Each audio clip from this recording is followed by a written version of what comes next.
Okay.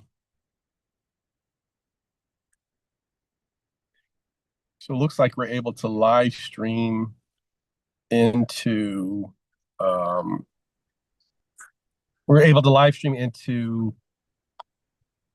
YouTube, but not Facebook. So we'll figure out a way to get this back onto Facebook. So sorry for the abruptness. It was not intentional. I had clicked the button that said claim host, and in the process it kicked the whole meeting off. So everybody get kicked out. And Mary was saying that she had a hard stop anyway. I don't think she meant that hard a stop, but nonetheless, good to see you guys. Can you guys hear me okay? Give me a thumbs up. You can hear me okay? Yes. Yep, yep. Okay. So first thing I want to point out to you, we're gonna be doing a little driving around, and some of you guys saw this when you were driving around yourselves, but those of you who are new, you've never been on a driving tour with me. Let me go ahead and share this with you. Those of you who have been on driving tours with me, you probably heard me do this, seen me do this before. Let me go ahead and get the camera turned around. So can you see that okay? Yes? Yep. All right. Somebody, anybody, Yes. everybody. Yes. What is the difference between the house on the left and the house on the right? What's the difference?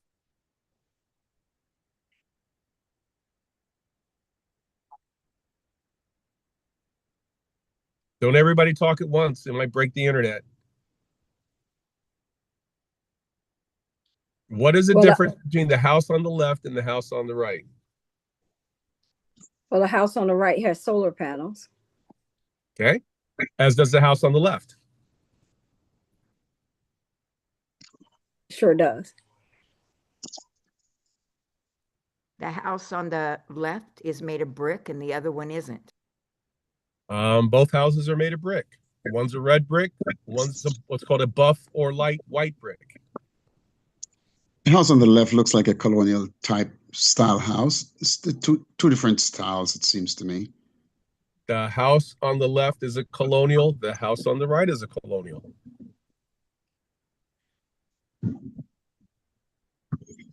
The house on the right looks bigger than that of on the left. The house on the left is bigger. The house on the right is smaller.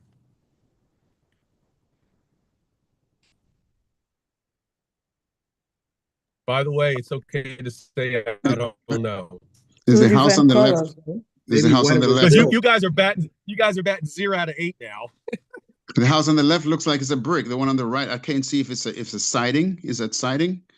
Both houses are brick. They're both, they're both brick. Maybe when it was built. You guys have the ability on your own computers to blow up the size of the screen if you need to blow it up. Yeah, I'm on my cell phone. Okay. Well, you can pinch it larger on your cell phone. I'm going to go with I don't know. So thank you. So one person's honest enough to say, you know what? I don't know, Sherman. What is the difference in the house on the left and the house on the right? Anybody else want to venture for the guess? What's the difference?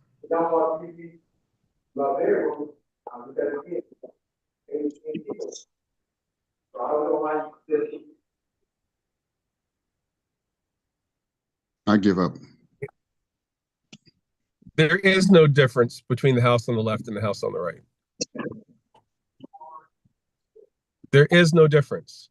On the house on the left, the garage is on the right. And the house on the right, the garage is on the left. Do you see that? Yeah. This house is a white buff brick. This house is a red brick. This house also has a little bit of an addition, which makes it slightly larger. Can you see that little addition? Yes. Yes. No, maybe so. Yes. Yes. Okay. But otherwise, this house is identical to this house from a design and construction perspective. There is no difference. They are the same house on the inside. Does everybody understand that? Yes, I get that. If you don't understand it, speak. If you don't understand, say, Sherman, I don't understand, please explain. Looking at it, Sherman, I wouldn't understand. I wouldn't make that determination. So I couldn't look at it and know it. Okay. So let me give you a little lesson. In 1928, I believe it was 1928, it could have been 27, could have been 29, but roughly 1928, there was a famous Supreme Court case called Ambler Realty versus the city of Euclid, Ohio, otherwise known as Ambler versus Euclid or Euclid versus Ambler. That Supreme Court case is given credit for establishing something called zoning in the United States of America. Have you guys ever heard the term zoning? Yes. Yeah. What Ambler versus Euclid Realty established is that cities, municipalities, townships, counties have the right to regulate what you can and cannot do with your piece of property. Does everybody understand that? Yes. If a case is decided at the Supreme Court, what impact does that have at the local level?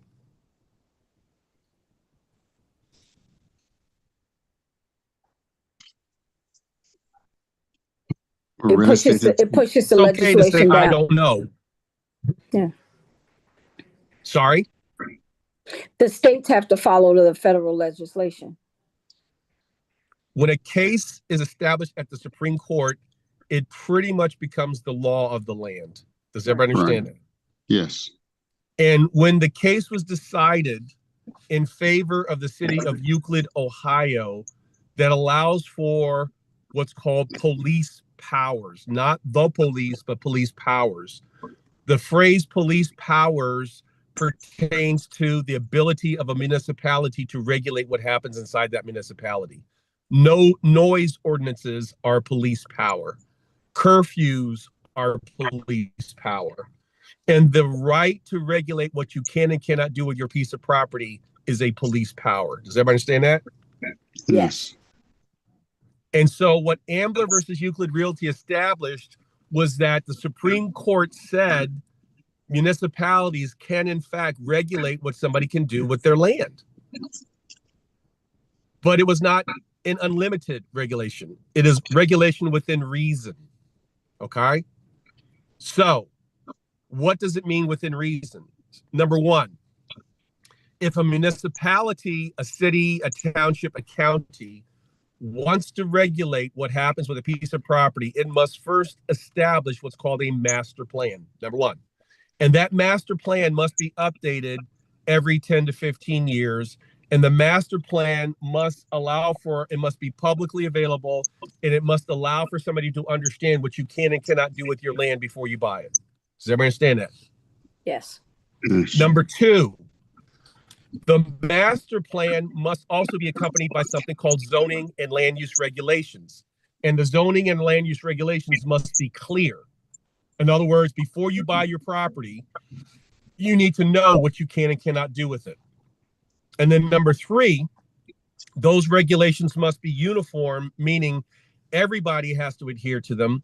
And you can't have anything called spot zoning. In other words, the city can't say, well, we really don't like Sherman Ragland, so we're going to put this specific zoning on Sherman Ragland's properties.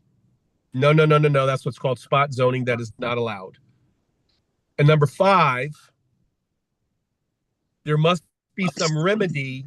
There must be some remedy when the strict adherence to the code causes some kind of financial harm. So does everybody understand those? Mhm. There must be a master plan. There must be zoning land use regulation. The regulation must pertain, it must be uniform in the way that it's enforced. You cannot have spot zoning, and there must be some relief. Everybody got that? Yes. Yeah. So once the city of Euclid, Ohio adopted these land use regulations, every city and every county and every township in Ohio did the same thing. And every city, every township in America did the same thing, with the exception of one. There's one city in America that does not follow Ambler versus Euclid. It does not have land use regulations. It does not have zoning, and that is the city of Houston, Texas. But other than Houston, Texas, pretty much every city, county, township in America has something called zoning. Does everybody got that? Yes. Okay. Now, When real estate developers started buying up farmland and redeveloping farmland, they came up against the fact that now the municipality, the city, the township, the county has these land use regulations in play. And the number one way that land use regulations impact development when there's a new development coming, you buy some farmland, now you want to put houses on it, is there's a certain uniformity in America to every subdivision that gets built.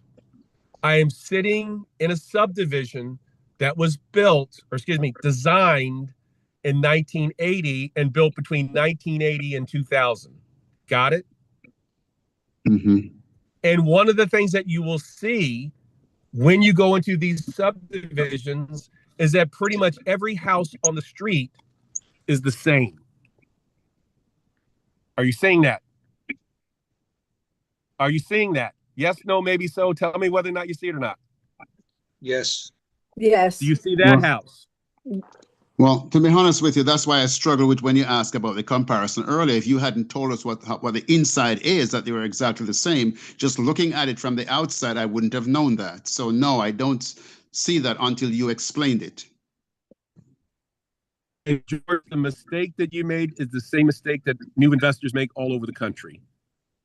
Every single house in this subdivision is about the same size, about the same style, and about the same value. Yep. Gotcha. You see it? Yep. And most people don't see it until somebody points it out. Correct. So when you hear investors say things like 80% of the value of every single family house, or any single family house, comes from the neighborhood, this is why. When the land developer went to the county and said, hey, I want to redevelop this land from farmland into a community, the county said, here's the zoning regulations. And what the zoning regulations basically say is we want all the houses in the neighborhood to be about the same size. We want them to be all about the same. We want all the lots. You know what I mean by when I say lots?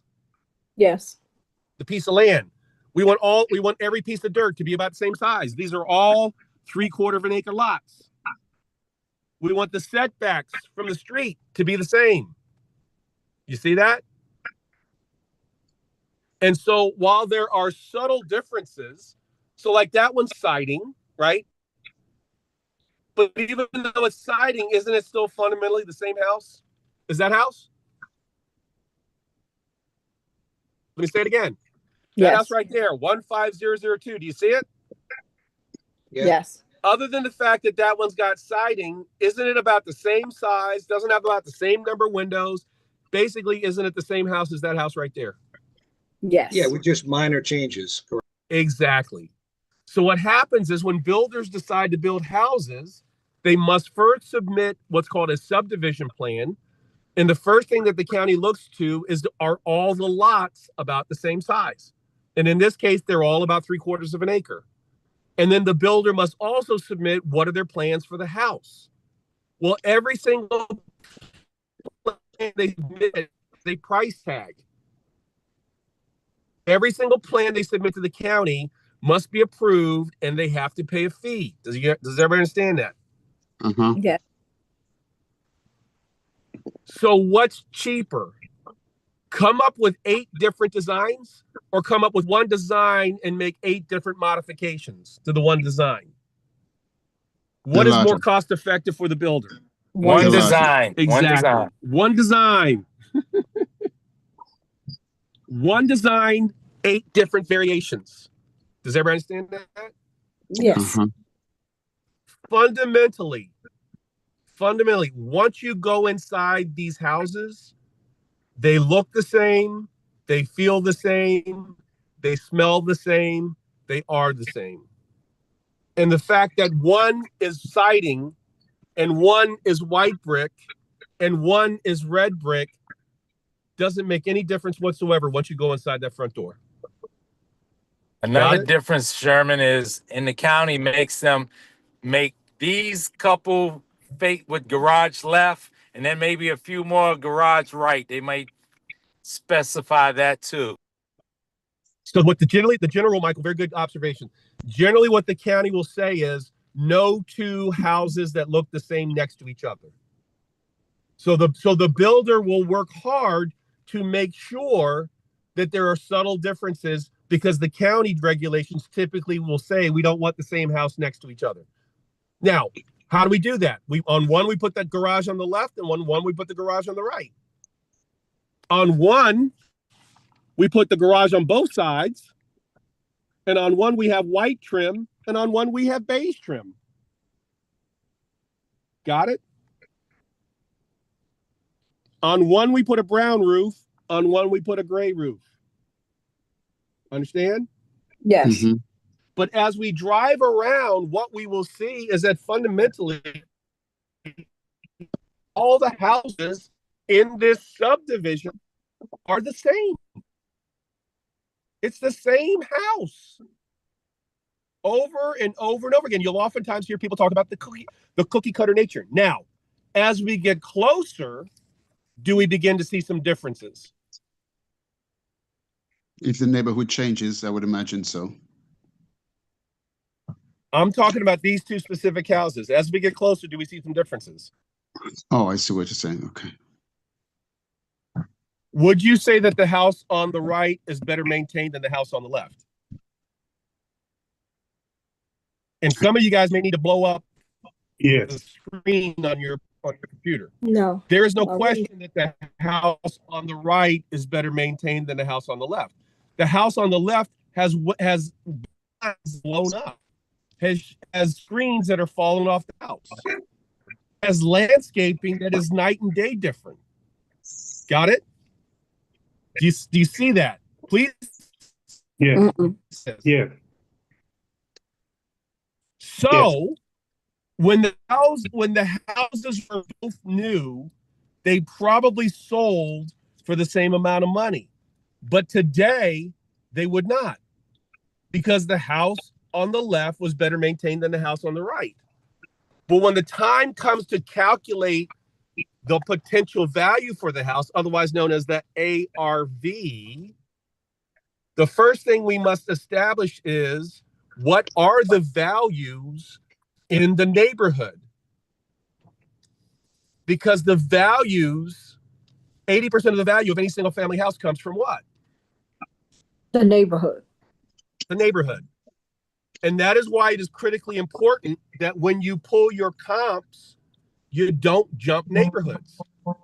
You don't compare the price of a house in one neighborhood to the price of a house in another neighborhood. Is it possible that the houses in the next neighborhood over could be worth more than the houses in this neighborhood? Yes. All day long. We always want to make sure we're comparing apples to apples. Got it? So that's why today you heard me saying things to Mary and to Larry like, hey, this is a major street. The houses on this side of the street are going to be worth a different amount than the houses on that side of the street. Now, as you're driving along and you begin to see stuff like that, what should you be doing with your mobile app? Following. Do you guys see what I see? Yes. What do you see? You see that there's an issue with landscaping. How about the garage door that's all bashed in? Oh, yeah. About that. Oh, yeah. And these are the kind of subtle things you should be looking for as you're out here cruising for cash. Now, lesson I wanted to teach you guys was that when it comes to figuring out value, we got to make sure we're comparing houses in one neighborhood to the houses in the same neighborhood, and don't jump into different neighborhoods. Got it? Mm-hmm. Because 80% of the value of any single family house comes from the neighborhood. The neighborhood. Okay? When a builder goes to build a subdivision, he will first get the lots approved, and then he'll get the specific house designs approved, and then he goes about the business of building houses. And every single house that gets sold in that neighborhood is going to be about the same size, the same shape, and is going to sell for roughly about the same price. As the builder builds and sells houses, they will continue to increase pricing. That's built into the formula. But for the most part, if the neighborhood starts off selling at 400,000, every house in that neighborhood is going to sell for 400,000. It might go for 390 and it might go for 410, but you will not see a $600,000 house in a $400,000 neighborhood. Does everybody understand that? Yes. Mhm. Okay. With one notable exception. With one notable exception. When you are talking about urban areas, when you are talking about parts of the country that were built before 1928, are there any parts of the country that were built before 1928? Okay, let me see. Hold on. Plenty. Plenty. So when we talk about places like Baltimore City, when we talk about places wait a like minute, I don't see- Philadelphia, Hold on. I'm sorry. I gotta see. I can't compete with other people. Somebody got to mute. When you're talking about a Baltimore City, when you're talking about a Philadelphia, when you're talking about places that were built in the 1800s or early 1900s, or most of the place was built in the early 1900s, your neighborhoods can literally be block by block. Understand? You guys with me? You understanding what I'm saying? Yes. Yes. I'm with you. Yes, Yeah. Your Honor.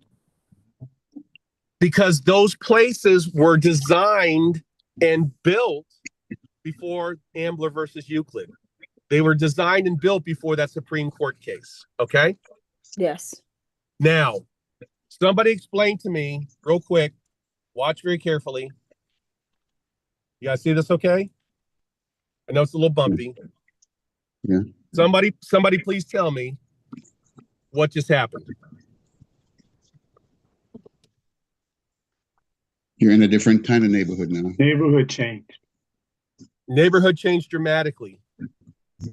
The average price of the house in the neighborhood I just came out of is about $600,000.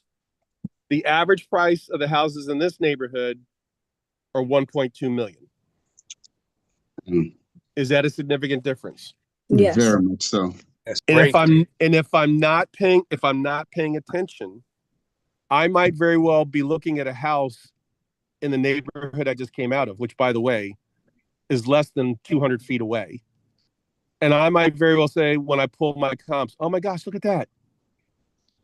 I found comps that are 800,000, 950,000, 1.2 million. But if I pull comps from the next neighborhood over, could I be making a pretty horrific mistake? Very much so. Yeah. Quick question there. Yeah. What is the line of demarcation between neighborhoods? I mean, the zip code is the same, and who knows, the name of a street might even be the same. If it's like where I live, one street can be very long, but the neighborhood changes. So what is that key thing, that key factor, apart from visually looking at the houses, the sizes and so forth? Is there some other subtle nuances to consider? Great question. And the answer is there is not one thing.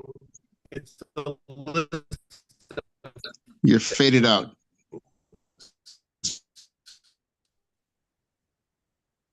Oh, You're gone for a moment there.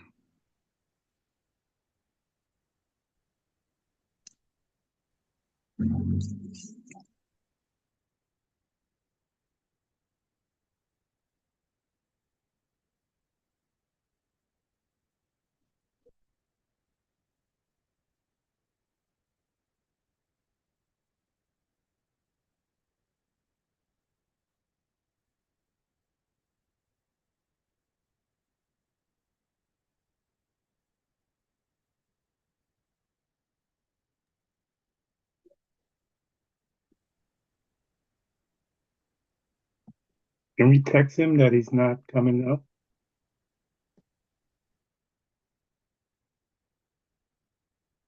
He'll come back, don't worry.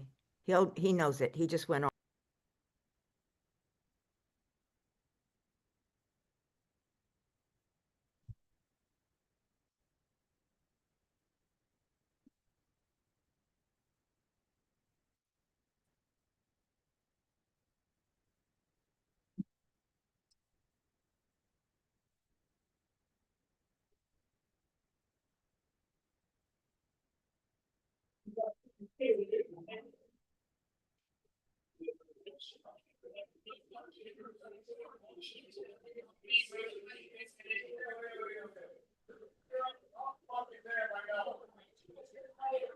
Yeah, Sherman, I see you rejoined. You are muted if you're trying to talk.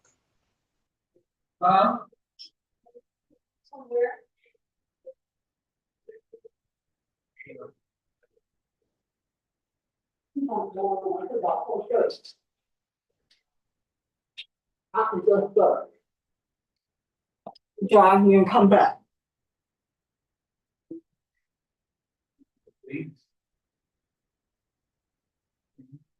Yeah. We can go get it.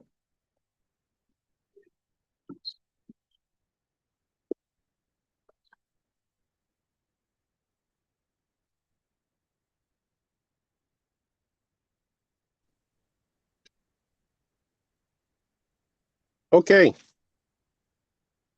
You guys see me okay? Hear me okay? Yes. Yeah, Okay. yep. I just needed to switch devices. It's just a lot easier for me to drive with this in the cradle versus me trying to hold on to my iPad. That gets a little crazy when I'm driving. All right. You guys hear me okay? Yes, I can.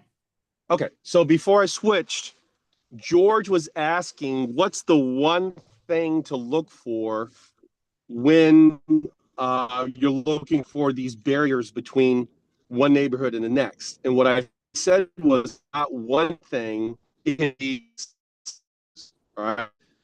There are man-made barriers. In this last instance, I literally just drove down the street and went from one neighborhood to the next neighborhood. And instantly we went from average size lots of 3/4 of an acre to an average size lot of 2 acres. Okay. And an average size house from 3,000 square feet to an average size house of 8 to 10,000 square feet. And it was just as would see a sudden much bigger, like 4 times size. Got it? No, you're breaking up really bad. I'm sorry, I'm breaking up really fast. Can't hear me? You're in and out. Okay. So let's do this. George, are you still there? Are you there? Can you guys hear me okay? Yes, we can. Yes. Okay. George, still there?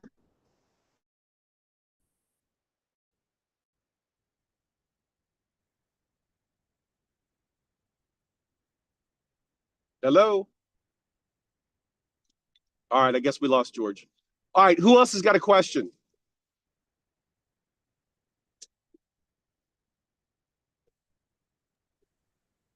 I like to hear what you just said before you started breaking up.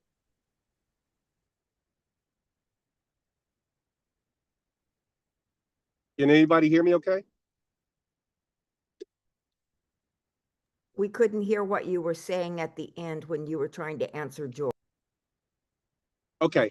Why don't I answer that question tomorrow from the computer? And I was going to ask George if he was still here. Tomorrow. So can somebody write that down and remind and just remember ask me that question tomorrow?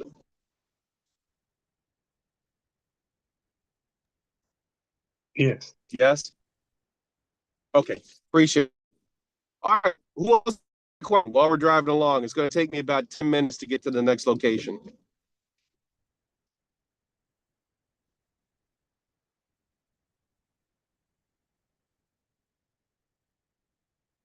Nobody else has any question from anything we've gone over past 2 days? You guys are easy.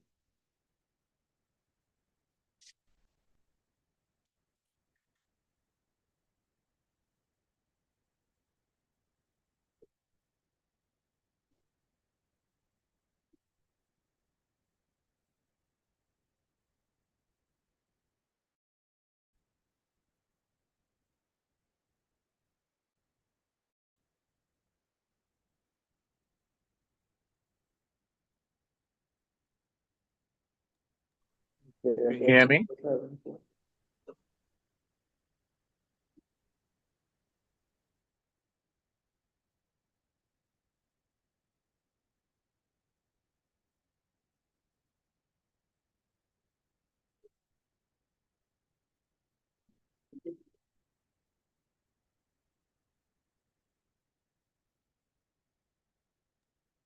Can you hear me?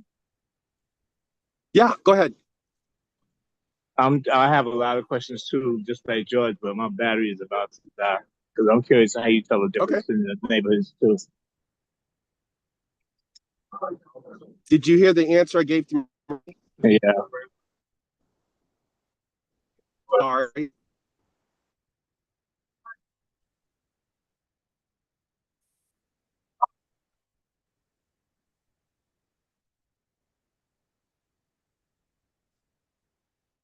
Did you hear the answer I gave to Marie? Yeah, I can wait. Okay. It'll just make a whole lot more sense tomorrow than rather than me trying to explain something as I'm driving along. Okay. All right. Anybody else got any other questions besides how do you tell the difference from one neighbor to the next?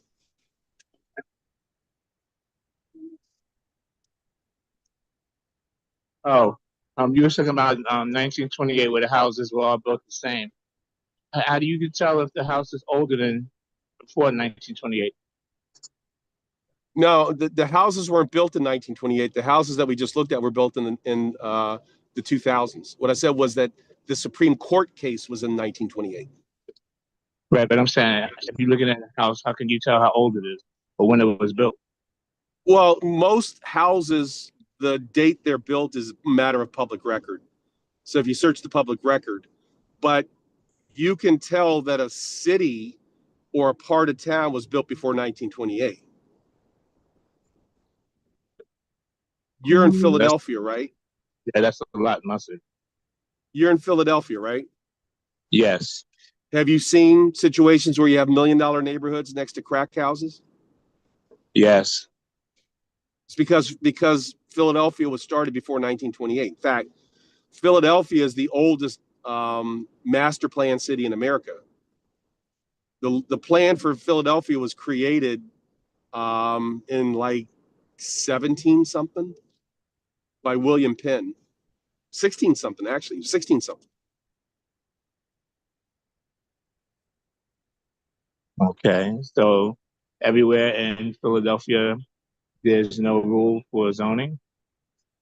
Everywhere in Philadelphia, there is zoning because Philadelphia did adopt zoning. But by the time Philadelphia adopted zoning, 3/4 of Philadelphia had already been built. Philadelphia as a city was pretty much laid out and most of it built before 1928. And so any development that takes place today is typically redevelopment of something that was already there. Okay.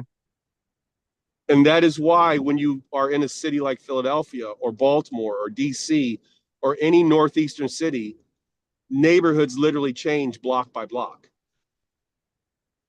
In fact, Philadelphia is probably the king of that. Aren't houses worth different amounts in Rittenhouse Square versus Spruce Street? Spruce and Rittenhouse is pretty much the same neighborhood. Well, Spruce runs Spruce and and Rittenhouse are not the same neighborhood. No, because they run different. Spruce Street is a street that runs from Center City, Philadelphia, all the way out to West Philly. Yeah. Rittenhouse Square is one block, but it's the most expensive block in the city. Rittenhouse Square is its own neighborhood. Are you right about that? So That is again another example of what I'm talking about. So Okay. most of us who are out here doing deals in the suburbs, it's not hard to tell where one neighborhood begins, another neighborhood ends, because it's basically what's called the subdivision. The subdivision is the neighborhood. But when you're in a more urban area, you'll have man-made barriers, you'll have natural barriers, you have roads, railroad tracks, highways. All of those things can impact and divide one neighborhood from another neighborhood. What's most important, though, is that as you drive or you get to know your city, neighborhood begins to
Larry, are you on?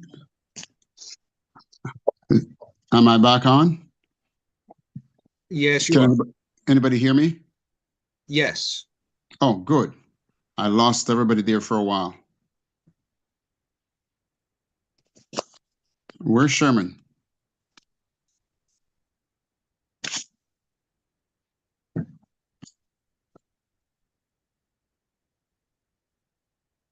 Can anybody hear Sherman?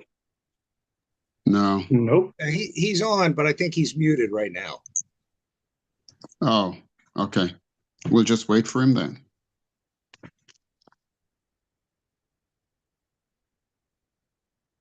I missed so much. I was out for a while.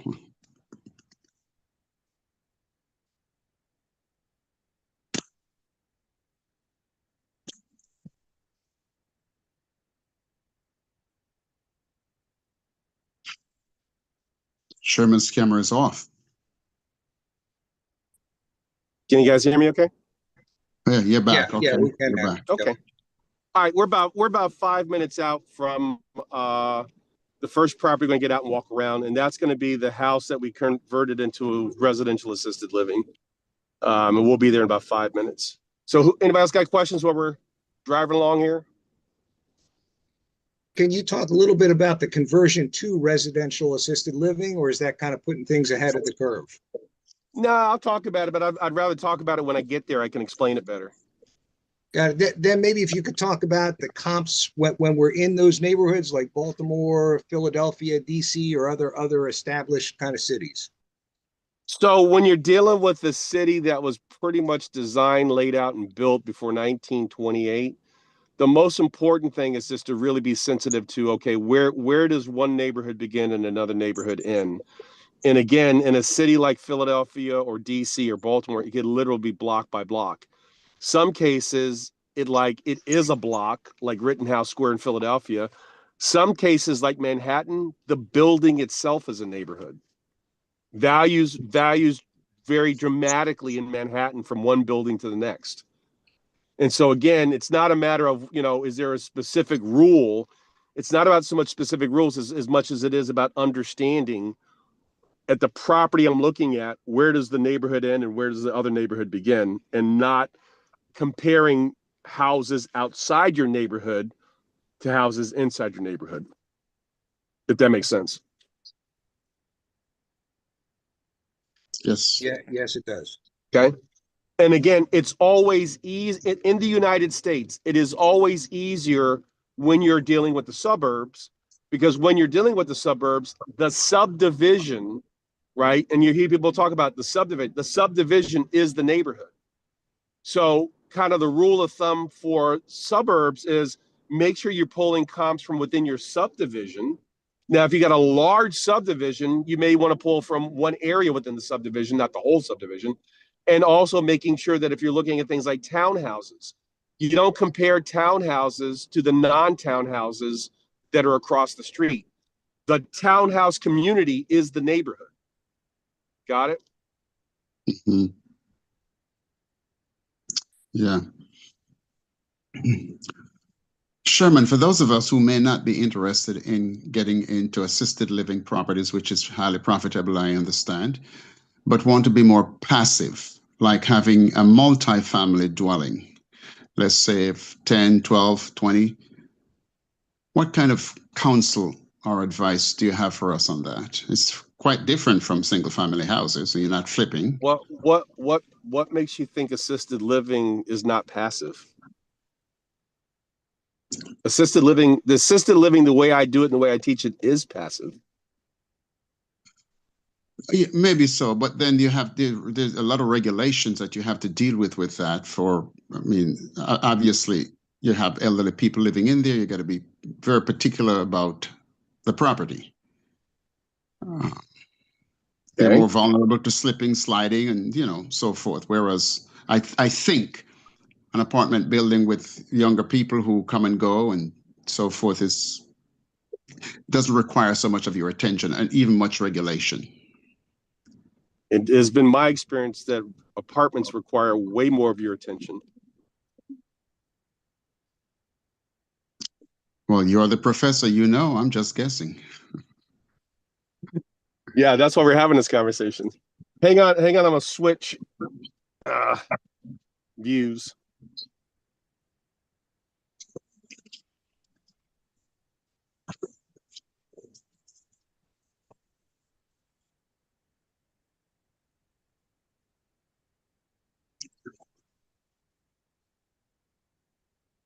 Okay, can you guys see okay? Somewhat. Can you guys see okay? Yeah, I can see you now. You see me? I don't want you to see me. I want you to see the street. Hang on. How about now? Can you see it okay? Yeah, but the lens is blurry. Are you able to kind of clean the lens a little bit? I know it's self-focusing, but it's a little blurry. Let's do this. Let me switch gear. Hang on 1 second. It's gonna take me a minute.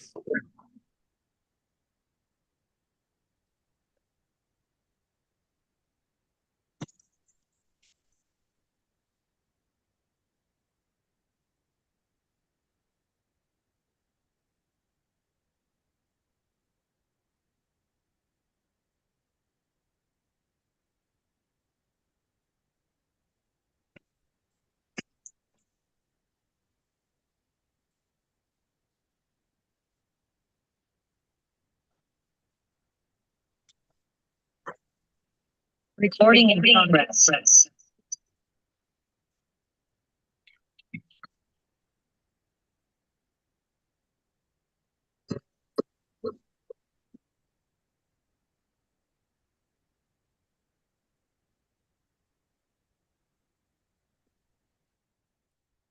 Okay, so I had to get out of there, otherwise I get this feedback loop. So it's clearer now, and but I'm seeing you now. All right, okay, can you guys can you see the street? Yeah, yes. much better. Okay, so this is the neighborhood that we came into to buy this house. Does everybody sort of get a feel for what we're looking at? Yes. Yeah. This is the neighborhood. This is an older neighborhood in the city of Bowie, Maryland. Most of these houses were built by the same builder in the late 70s, early 80s. They were built by a guy named Levitt, who came to Bowie out of Long Island, New York, where he had built something called Levittown. I don't know if you guys ever heard of Levittown. Okay. Yes. And yes. most of the houses that he built, both up in New York and also down here in Bowie, were a combination of small colonials and ranchers. And he built a lot of ranchers. In fact, probably about half the houses that he built We're ranchers. Now, does everybody understand what a ranch style house is? Yeah. Yes. A ranch style house is a house that has no basement and no second floor. That is a ranch style house. You guys see it? Uh-huh. Yep. And that is our residential assisted living property. That's it right there, 3805 Waldorf Way. I just learned something there, Chairman. I've always known a rancher not to be a split level or a second floor, but I didn't know it doesn't have a basement. Yeah, so a ranch style house is a house that is one level, no basement, no second floor. Everything's on one level. Okay. And where we are in Bowie, Maryland, there are a ton of these. Now, as you can see, I'm driving up the driveway. Anybody want to guess what was there before we bought it? Garage. A garage. There was a garage here. We converted the garage into 2 bedrooms. Okay. So I'm going to get out and show you guys around. Can you still hear me okay? Yes. Yes. Okay. So here's the neighborhood. And as you can see, it's just a typical residential neighborhood. And this was a 4-bedroom, 2-car garage in a typical residential suburban built in the 1970s, late 70s, early 80s neighborhood. Nothing special. Got it? Yeah. So in no way does this property scream, I'm a commercial property, does it? No. No. It is very much integrated into the neighborhood. Now, I'll show you some pictures tomorrow, but do you see this walkway right here? Mm-hmm. Do you see how the walkway just sort of goes right up against the house like there? Mm-hmm. Mm-hmm. This right here used to be open, and this was a second garage. This was a 2-car garage. This was a garage where they stored their lawnmower equipment. And instead of the garage opening here, imagine that this was open, covered. It was covered, but it was open. And one garage was over here, another garage was over here. It had this wide opening, and there was a garage door kind of where my hand is. In other words, it was parallel to this, not parallel to this. Got it? And again, I'll show you guys pictures. I'll show you the before pictures tomorrow. Okay? So we converted this garage into 2 bedrooms, but then we were able to get another bedroom here. And originally this was supposed to be a bathroom. Got it? Yes. Okay. Let's go on into the front door. Unfortunately, I think the last windstorm took out our flag. That's our flagpole. We're gonna have to get a more substantial flagpole. While you're on your way there, quick question. What about number of bathrooms? Now that you've increased the bedrooms to 3, don't the regulation require you to have more bathrooms because you're using it as an assisted living? Well, regulations don't necessarily require more bathrooms, but common sense does. Okay. So we did wind up putting in a 3rd bathroom. Now this is kind of interesting. This porch is a covered and screened in porch. Can you guys see this okay? Yes. This was already here. We didn't do anything to this. However, we did put in this door here. And behind this door is a brand new water heater and a brand new furnace. Okay. Originally, the way you accessed it was on the other side, but we decided to enclose that wall so we could put in the new bathroom on the other side of the wall. And probably the easiest way to explain is they get the key. So you get the key out of the key box. Hang on one second. Just got to get the key out of the key box. And then I'll show you what I'm talking about.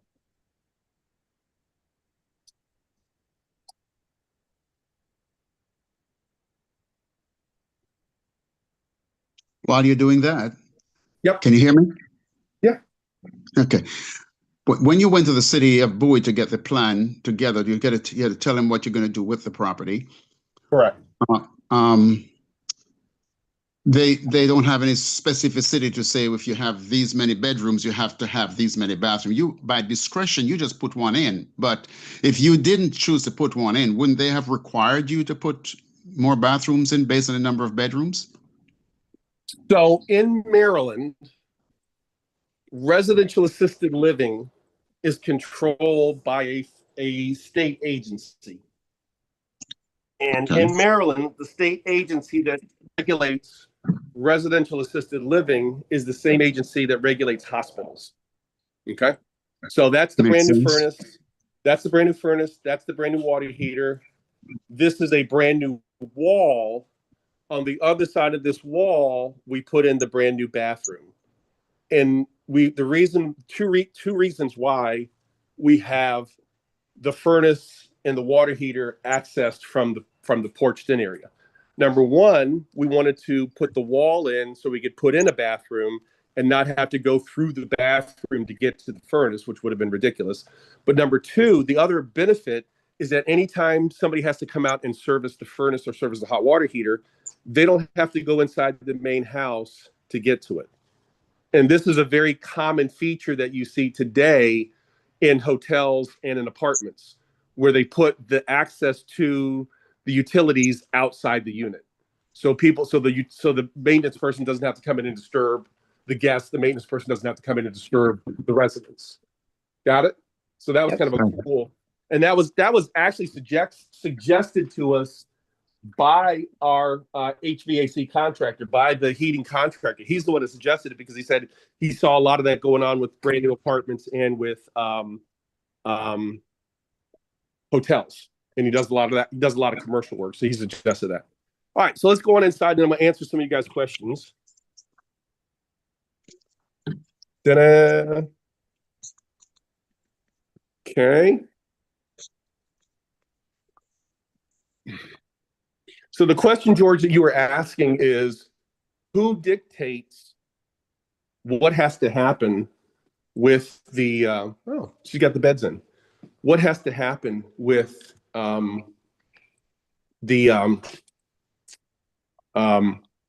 bathrooms? And she's got the grab bars and the other stuff going on. So, George, this gets back to your earlier statement where you said, gee, aren't you going to have to deal with the occupants? No, I am not going to deal with any occupants. My customer, my client is not the assisted living resident. My client is the assisted living operator. And the only person I need to take care of is her. Okay? Gotcha. This is what's known as, some circles, it's called a master lease. I am leasing the entire property to this operator. And what happens inside the property is her responsibility. I am not in any way, shape, or fashion dealing with any of the occupants. Got it? Yes, sir. Now, having said that, I still have to have sensitivity to how she's going to operate this facility, because I have to make certain key decisions when I buy the property, and I have to make certain key decisions when I lease her the property. Okay?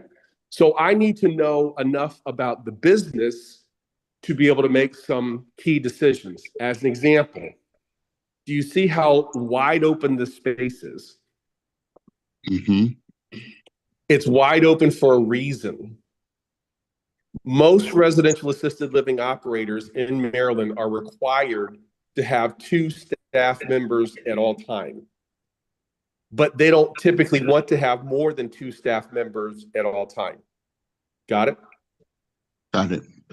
So I understand that. And in understanding that, I also understand how important it is to have a large, wide open space as the center of the house, because this is where everybody congregates during the middle of the day. The individual occupants will sleep in these bedrooms. Okay? Mhm. And the bedrooms over there.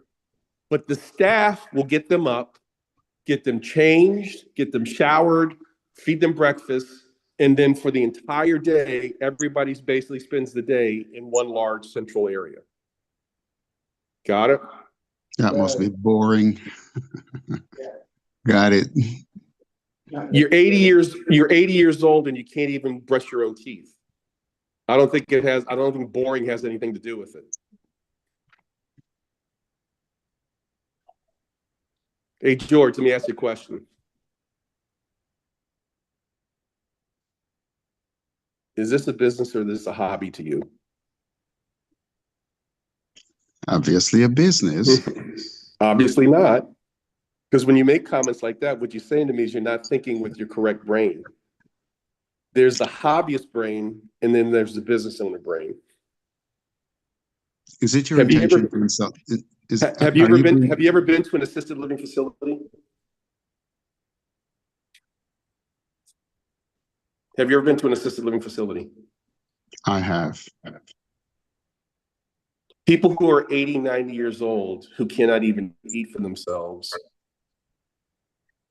they don't care about boring. Okay. And the 50, 60-year-old adult children who are making the decisions that are basically end of life decisions for their parents don't care about boring. You know what they care about?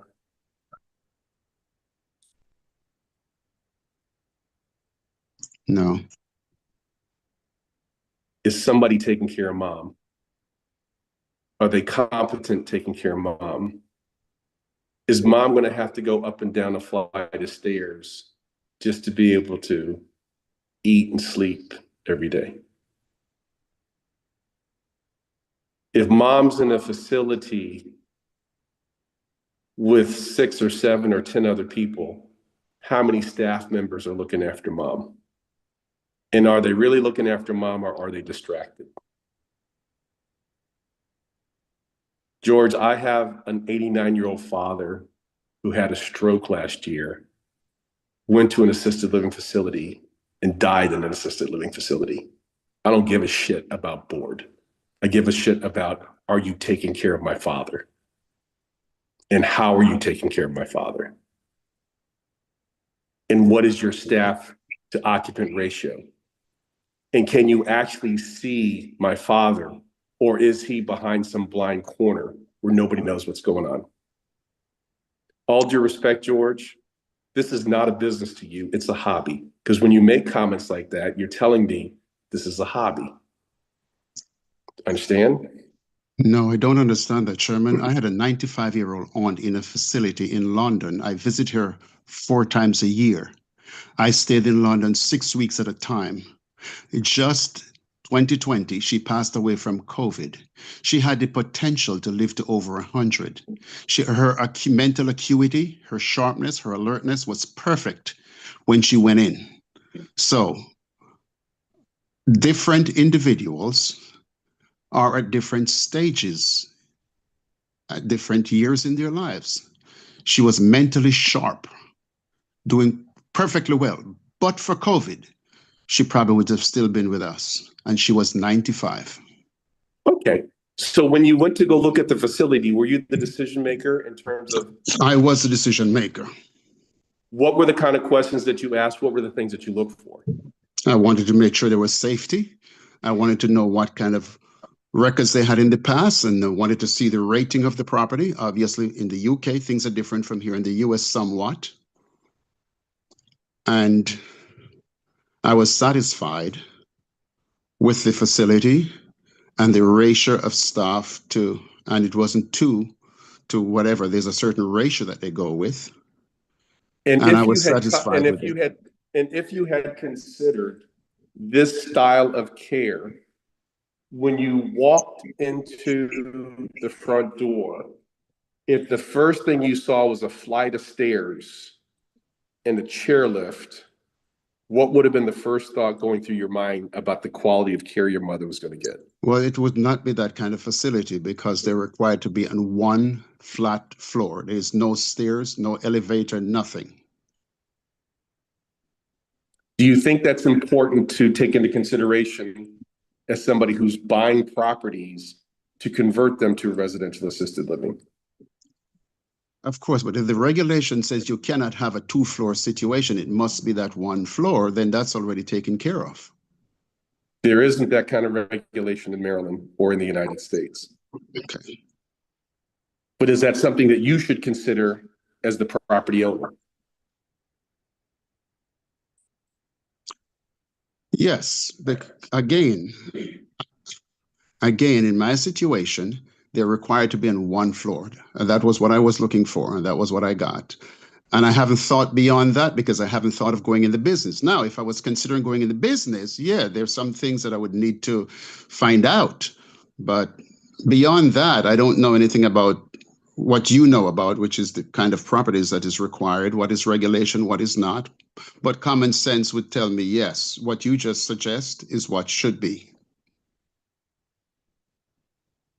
The most important thing to understand if you're going to go into this business is that you are not going to be taking care of anybody's parent. You're going to be taking care of the operator. And the operator will be taking care of somebody's parent. I got that from earlier when you stated it. Okay. So as I go about making decisions on what we're going to do, what we're not going to do, I make sure that the operator is with me every step of the way. Makes good sense. Okay. I know for a fact, having worked with operators, and this now being my third property, that one of the things that they have to be sensitive to is making sure there's no opportunity for there to be a breach in the safety and the security of their occupants. One of the big ways you have a breach in the safety and security of occupants is if the occupants have to go up and down stairs. The number one cause of death of elderly is falls. No stairs. Anywhere. Did you notice when we came into the house, there's not even a stair to get into the house. It's a ramp.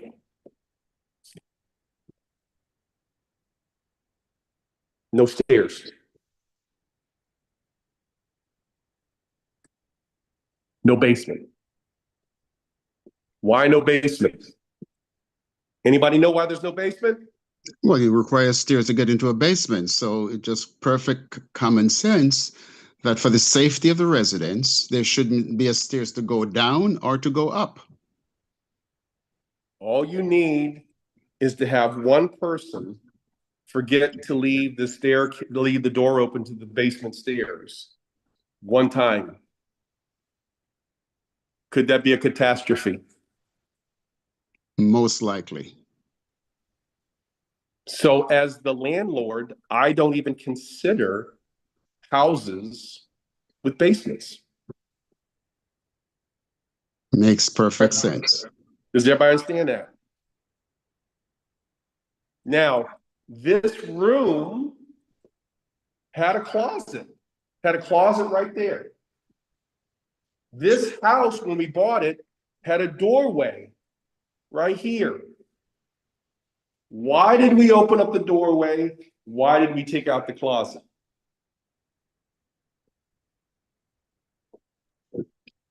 Limited structure. The person on Clear staff should be able to visibility see for the around, staff. should be able to have a bird's eye. And the person on staff should be able to have a wide view of everything and around, so that there's no obstacle to their sight of view for vision for where those people are. Exactly. No blind spots. Blind spots create conditions for people to not have eyes on the occupants. What happens when you don't have eyes on your occupants? You know what I'm saying? Incident. What happens when you don't? Blanking I happens. said a tragedy. What happens if you got two staff members and they can't see somebody in there choking? Or if you have blind spots, are you not creating a condition where the operator now has to hire another staff member because two people can't see everything and everyone? You guys follow me? Are you quiet because you just had lunch and you're in a food coma? We follow. You follow. So Agnes, you said you wanted to go into the assisted, or you're thinking about going into the assisted living business. Is that correct? Yes. I'm a direct support professional. And where are you located? In Columbus, Ohio. In Ohio. Okay. So one of the first things I would tell anybody who's interested in potentially going into assisted living is you need to know what the rules and regulations are for your state, because every state's a little bit different, okay? In Maryland, the state of Maryland actually likes this style of assisted living. And I completely understand why. As I said to George, my father had a stroke at 89, wound up going into residential assisted living. During the period of time that he was going through therapy and rehab, he got his mental acuity back and he was very much involved in the decision. And he wanted to go into one of these large facilities. And we put him in a large facility that had 100 occupants. What we didn't realize and could not have realized until after he moved in is that the ratio of staff to residents during the day, 9 o'clock to 6 o'clock, let's say, is 300 residents, 80 staff. Out of the 300 residents, 100 of them were on a dedicated assisted living floor. The other 200 were active adults and/or in a special memory care ward. But of the folks who were there during the day, they had about 80 staff members to look after about 300 people. That's not a bad ratio. That's about 1 for 3, right? Yes? Yeah. Here in Ohio, though. Are you guys still with me? Yeah. Yes, but Are I'm you guys sure still at here? night it dropped. Okay. We are Yes. here, yeah. But at 6 o'clock, pretty much everybody went home. And the ratio specifically for assisted living was 3 people to watch 100 people. 3 people to watch 100 people. And then at 11 o'clock, the nurse went home, and overnight it was 2 nursing assistants looking after 100 occupants. Got it? And had I known then what I know now, I never would have put my father in a situation like that, no matter how much he wanted to be there. I would have put him in something like this. Residential is always better. 24/7, there's 2 people watching 16 people.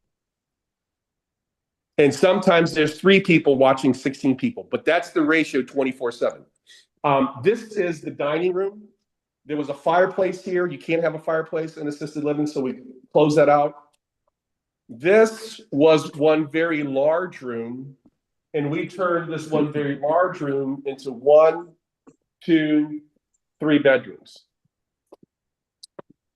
1, 2,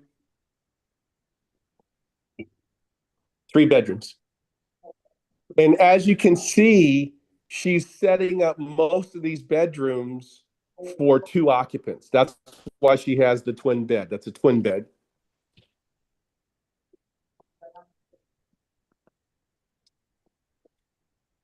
That's a twin bed. That's a twin bed. And in Maryland, you can put 2 twin beds. If the bedroom is at least 10 by 10, you can get 2 bedrooms. 2 beds, excuse me, 2 beds per bedroom. This house, every single bedroom, we made sure is at least 10 by 10, and some of them are 12 by 12. So she can easily get 2 occupants per bedroom.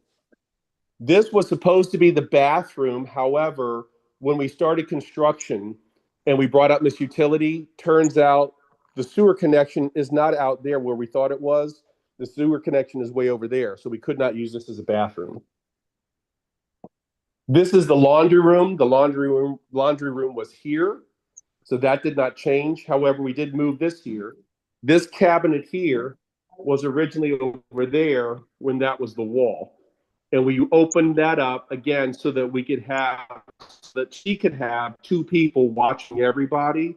And we brought this over here, which was over there. And then we added in a sink. And then, of course, this was the garage. And this is now 2 additional bedrooms. Again, she can get 2 people in each bedroom and a bathroom. And that's a new bathroom, no threshold, you walk straight into. And the reason why we moved the bathroom over here is because the sewer connection is over there. So we just ran it straight out the house. Okay? So we were able to get out of this 4-bedroom house, we were able to add 4 new bedrooms. Because each bedroom is at least 10 by 10, she can get 2 occupants per bedroom. She can charge $5,000 per bed per month. So she will be making $10,000 per bedroom per month. On an 8-bedroom house, she'll be making $80,000 a month. The rent that we charge her is $1,000 per bedroom per month. So we're making $8,000 per month on this house. Our mortgage on this house is a little over $3,000, so we're netting close to $5,000 per month. Now, George made the statement, why not just do multifamily housing? I owned a 12-unit apartment building in Baltimore City for 10 years. In a good year, I would make about $5,000 per month. I make as much money on this single-family house as the apartment building that had 12 occupants in Baltimore. Less In a headaches, right, Sherman? 12-unit, sorry? Sherman, I Say it said again? less headache. In a 12-unit apartment building, what kind of leases do you have with the 12 occupants? Annual. Anybody? Huh? Annual. Annual. So every year, one of your units can go empty. And we had many a year where we did not have all 12 units leased up. In this situation with this house, my operator is making $80,000 a month. Let me say that again. She's making $80,000 a month. Do you think she wants the possibility that I might kick her out after a year? Heck no. No, 2 years, no, 5 years. not even. No. Her lease with me, George, No intent. her lease with me is 15 years with another 15-year option. I don't have to worry about a tenant for the next 30 years. When I owned the apartment building, I had to worry about every single tenant every year. In my 12-unit apartment building, do you think it is possible that somebody might die? I know you don't want to think in those terms, During the 10 years I owned the apartment building, I had 3 deaths in the building. Do you know what happens when somebody dies in an apartment and nobody knows they're dead for a week? They decay. Do you know what happens when people decay in their own unit? It's considered hazardous material, and you have to have a hazmat crew come in and clean the place up. And do you know what happens to the other occupants in the apartment building when they find out somebody died in the apartment building? It's stigmatized. Do people die in assisted living? Do people expect people to die in assisted living? More so. When somebody dies in assisted living, they bring in somebody called hospice so that people can pass with dignity.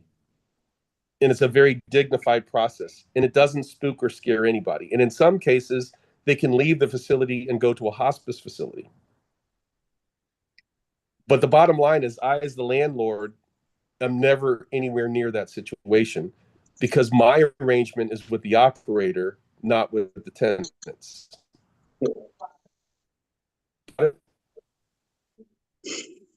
If you want to do apartments, you're more than welcome to do apartments. I've done apartments. I don't know if I'll ever do apartments again after what I do now. More money, less grief, one tenant, not 12 tenants. I deal with one person. I deal with the operator. And she's making $80,000 a month and paying me $8,000. She has no incentive not to pay her rent. She has no incentive to leave after a year.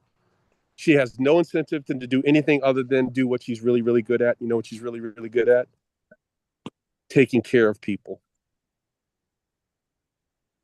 And George, not that this is the only consideration, but the vast majority of the tenants who want me to find properties like this and convert them into assisted living for them, they're women of color in their mid to late 50s who have spent their whole entire lives taking care of people. And somehow along the way, after trying their hand at emergency room, big time hospital, large assisted living facility, they finally found a job in a place like this. And they love the fact that 24/7, when they're at work, they're just loving and taking care of somebody's mom, somebody's dad in the final stages of life. And the only reason why they want or need me is because the owner of this facility, the owner of the property, not the property, but the owner of the facility, is paying them $60,000 to $80,000 a year. But the owner of the facility is making $600,000. And all they want to do is get on the other side of that equation. And the number one thing that they're missing is they don't know anything about real estate. They don't know anything about contractors. They don't know anything about plumbing. They don't know anything about installing water mains so that you can have fire code. They don't know anything about fire. The only thing they know is how to love on somebody's 80-year-old mother. And what makes it possible for them to own an assisted living facility like this is me. And the only thing I ask them is be involved in the decision making, so I'm not making these decisions on my own. Sign a lease that is reasonable for both of us. I wanted an 8-year lease. She insisted on a 15-year lease. This is the second property she's gotten from us where she insisted on a 15-year lease with a 15-year option. And lastly, pay the rent in full on time. I own a lot of rental properties. I got a lot of tenants. She's the only one with 2 properties from me, asking me for a third, who pays her rent in full early without excuse. That never happened for me owning apartments. So I get it. Some people want the glory of owning an apartment building. Some people want what they think is the illusion of diversity of income. When you have an apartment building, you have 15, if you got 15 units, you got 15 tenants, you got 15 heat pumps, you got 15 sinks, you got 15 toilets, you got 15 people going to make excuses as to why they didn't pay the rent on time this month, because people love to make excuses. And there's no incentive for them to pay their rent early. To you, you're the biggest expense they got. To my assisted living operator, I'm the reason why she can make $600,000 a year. I'm the last person she's going to screw over. Got it?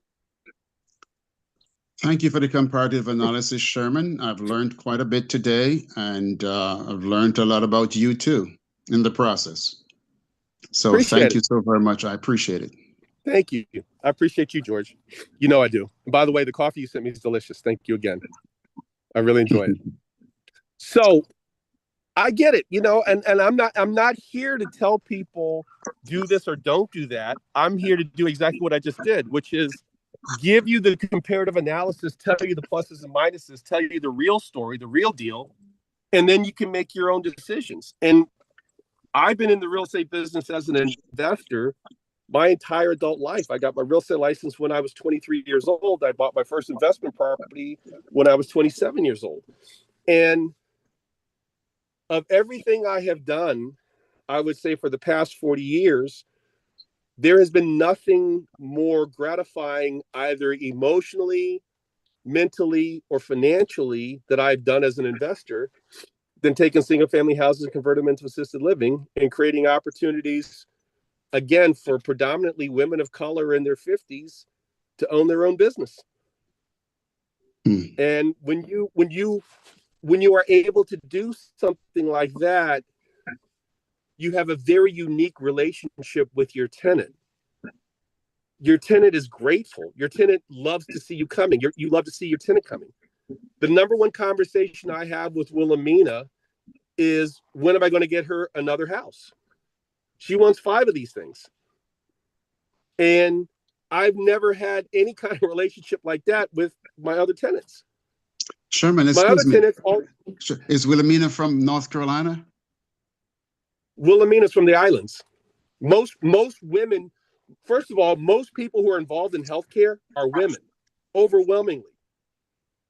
And I don't know when's the last time, well, I know you have, and I know I have, because I'm now taking care of my 89-year-old stepmother, because it turns out that when my father passed away, my stepmother, turns out she had dementia. My father was covering for her.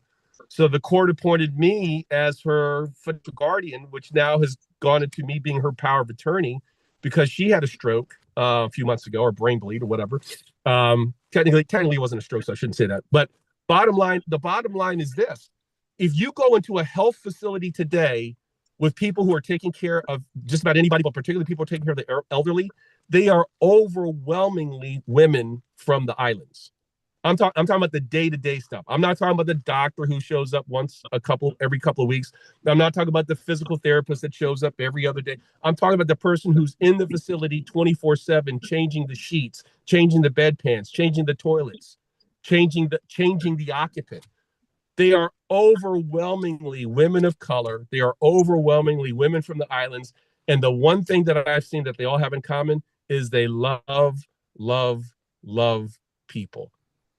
They are exactly the person you want taking care of your 89-year-old mother, your 89-year-old father.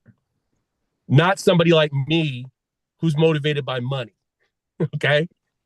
But they can't do what they love, and they can't make the kind of money they want to make without somebody like me.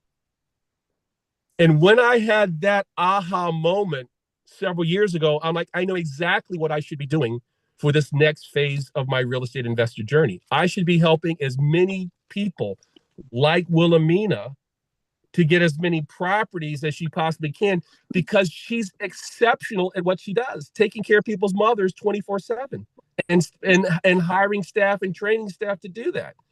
And the thing that keeps her from getting more properties is not knowing anything about the real estate piece.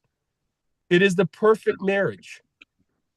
Me managing contractors, me dealing with all of the permitting issues, me dealing with all the financial and buying issues, and then turning over to her a facility that I've eliminated walls, I've eliminated hazards, I've really thought through everything she will probably think through, and it makes perfect sense for her to move into this house versus some other house. And I'm like, well, I just, I got a house for you, take it or leave it. Yeah, I know it's got a basement. Yeah, I know it's got a pool. Yeah, I know it's got stairs, but hey, just live with it. No, it's like, no, that doesn't help her do a better job taking care of our parents.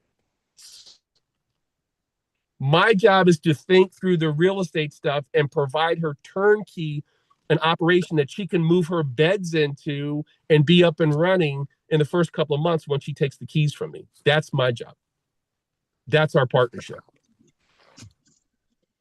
Now, George, to answer your question, she's, to the best of my knowledge, Wilhelmina's from the island, and I don't think she's ever been outside the state of Maryland when she came to the United States. And I know for a fact she worked in a hospital for a while, and then it was, I think, her mother that got her into assisted living. And her first facility, she wound up buying, and she's basically spent all of her money buying the first house, and she didn't have any money to buy the second house. So that's why she's renting the second house and then the third house. And now she's at the point she realizes she doesn't want to tie up anymore for money buying a house. She just wants to get the house from me ready to go, so that as soon as I turn it over to her, she can get the necessary approval she needs from the state agency within about 60 to 90 days. And there's lots of Wilhelminas out there. And the best part of this business in Maryland, and again, every state's different, but those of you who want to pursue this business, I will share with you tomorrow. I'm not going to try to do it out here in the field, but tomorrow I will share with you contact information of a good friend of mine who runs a national association that basically helps operators get more properties. And so she has asked me and some of our team members to come in and talk to her folks about what we can do for them in terms of the real estate side. But a good friend of mine, Isabella Garino, runs something called the RAL Academy, which trains people on how to do residential assisted living. So she is the go-to association for residential assisted living operators. Good news about Maryland is because, again, Maryland regulates it like they regulate everything. And so in Maryland, you can actually get the list of assisted living operators and just reach out to them and say, hey, do you need another property? Do you need another house? And so typically what happens is, before we finalize the contract on the next house, we've already got an operator lined up. And then we'll get in here, and this will take us about 6 months to do the renovation. As we're doing the renovation, they're going through the paperwork and what they need to do. So as soon as we finish, we just turn the keys over to them, and they start paying rent day one. So we never have any downtime between the time that we finish and the time that the property is ready to start being used as residential assisted living. And there's way more demand for this than there is supply. There's not enough of these. If you just stop and think about it, how many people every single day are turning 80 years old? And how many people in the United States of America will continue to turn 80 years old for the next 30 years? Is what Isabella's father, Gene Garino, called the silver tsunami. We're experiencing the silver tsunami right now. I mean, how many days go by that you don't hear about another famous celebrity passing away, another famous athlete passing away, and the story's the same. So-and-so passed away at 89. So-and-so passed away at 90. Every single day, more and more people are hitting that benchmark.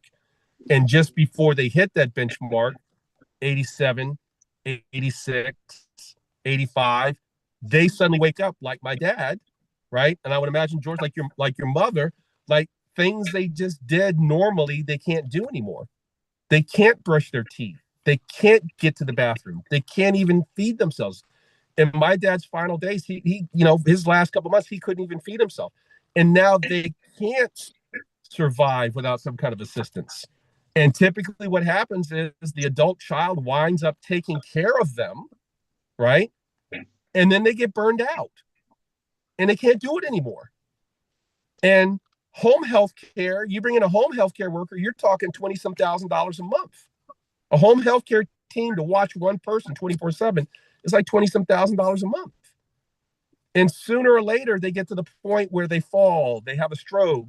Somebody finds them, laying down in the bathroom. And it's like, oh no, you can't live by yourself anymore. We need to get you some kind of assistance. Now, this is not the only option, but I would strongly suggest to you guys, it's one of the better options out there. And it's certainly one of the most cost-effective options. Wilhelmina is charging each person $5,000 a month. Where my dad went to live was $20,000 a month. Not everybody can afford $20,000 a month. Some people can't afford $5,000. But if I, as the landlord, give her the right size bedroom, 10 by 10, not 9 by 9, she can get 2 unrelated adults in that bedroom and she can charge $10,000 a month. And if I can do things as the landlord, like squeeze out another bedroom or 2, all of a sudden she goes from a 5-bedroom house that's 50 grand a month to an 8-bedroom house that's 80 grand a month. And for the most part, it costs her the same amount of money to run a 4-bedroom house as it does an 8. So anything above 4 is just pure profit.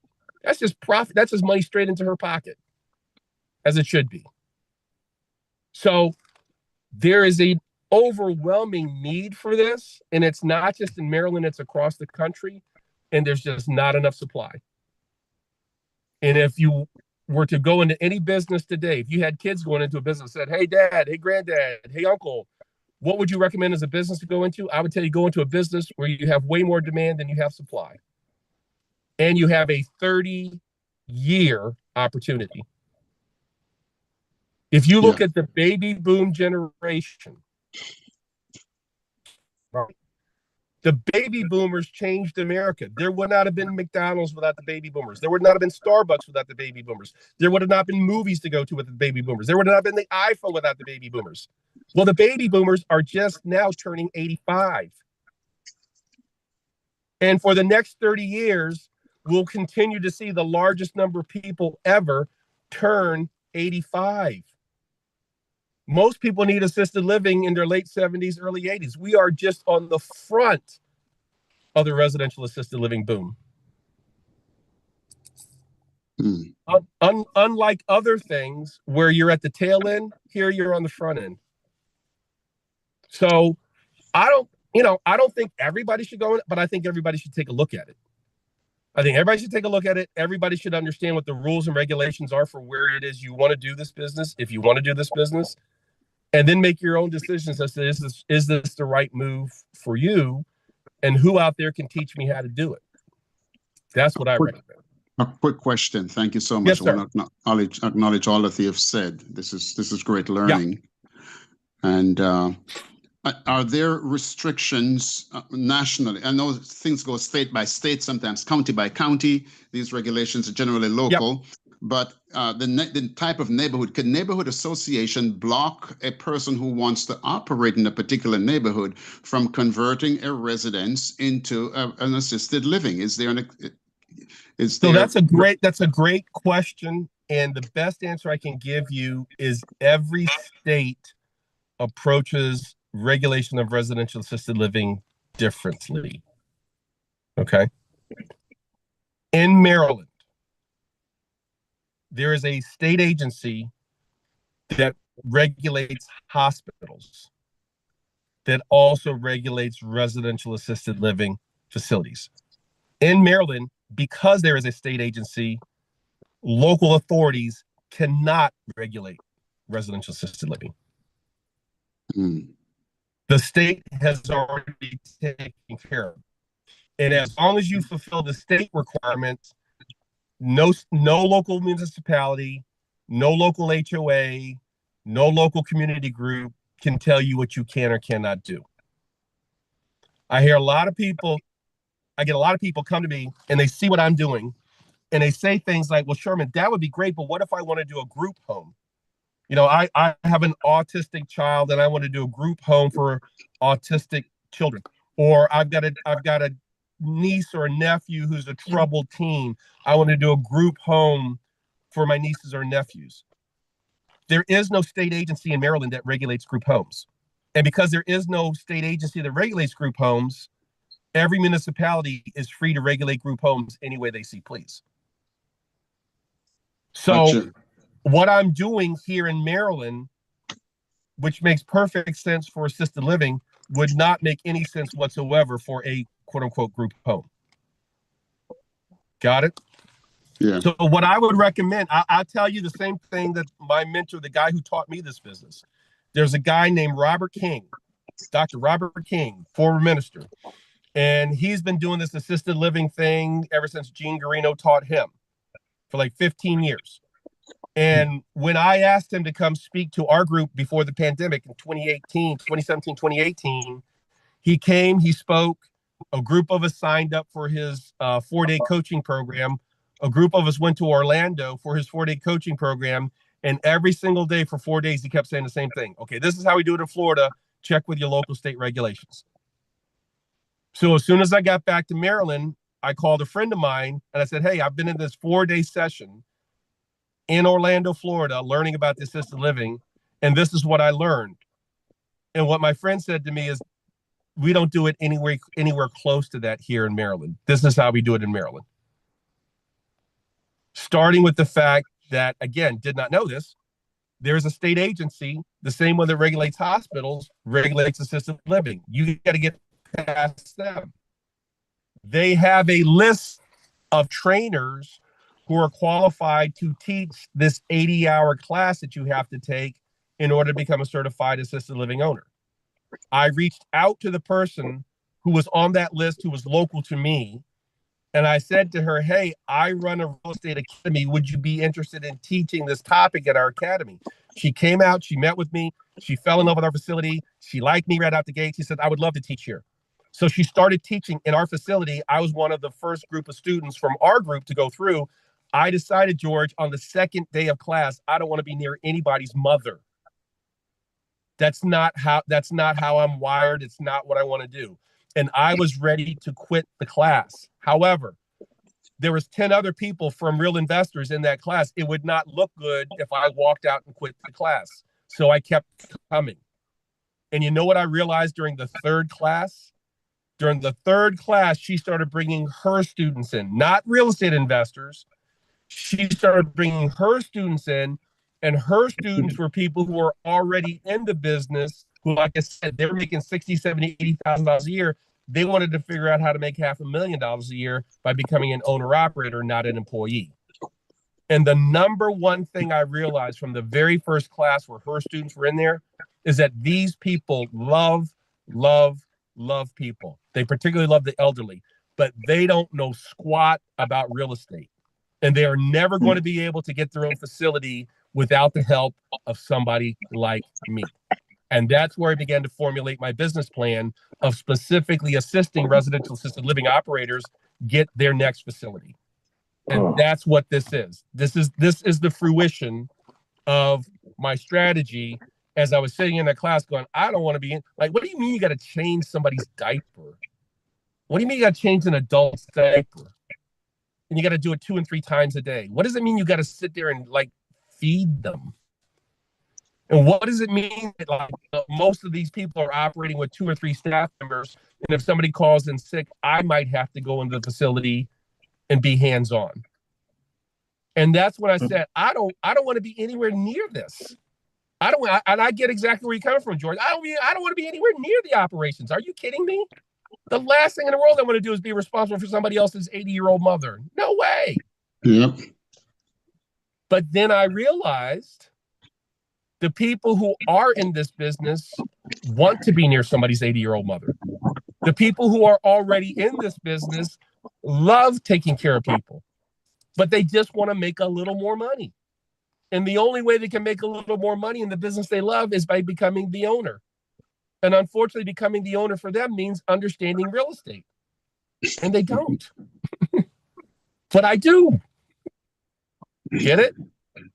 Yes, sir. Let me just quickly share something with you. It was just yesterday that a friend of mine who operates an assisted living facility in the state of Florida, and she has 2 of them.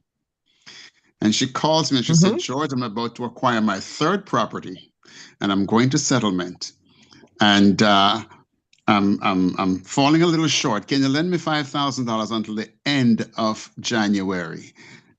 And I said, yes, but you're getting into it. Absolutely. And I did that just yesterday. So now here's the deal. You call her back up and say, listen, I'll let you hold the money till February or March on one condition. And she said, what's that? I mean, who wouldn't want to pay a loan back later? You know anybody who wouldn't want to pay a loan back later? Everybody would love no. to pay a loan back later. Yeah. So here's the condition. Tell her that you want to come out and look over her shoulder. LOS. You want to look over her shoulder and learn how she does the business. Not because you want to compete with her, but because you want to buy facilities and rent them out to operators like her. I guarantee you she'll say, great, come on out. And whatever amount of time you wind up spending, George, whether it's a day, a half day, or a month, it'll be the best investment you ever made if you are serious about getting into this business. Going to somebody else's facility, learning about the business, learning about what their struggles are, learning about what they're good at, learning about what they're not good at, will make you a better landlord if you decide to get in this business. Yeah. Thank you. And then when you're there with her face to face, tell her about this conversation we just had and ask her, do you think there's an opportunity if I were to go out and buy properties to rent them out to people like you, and see what she says? Yeah. There's two pieces to this residential assisted living business. There's the day-to-day operations and the day-to-day care of somebody else's loved one, but then there's also the real estate. And most people are not good at both.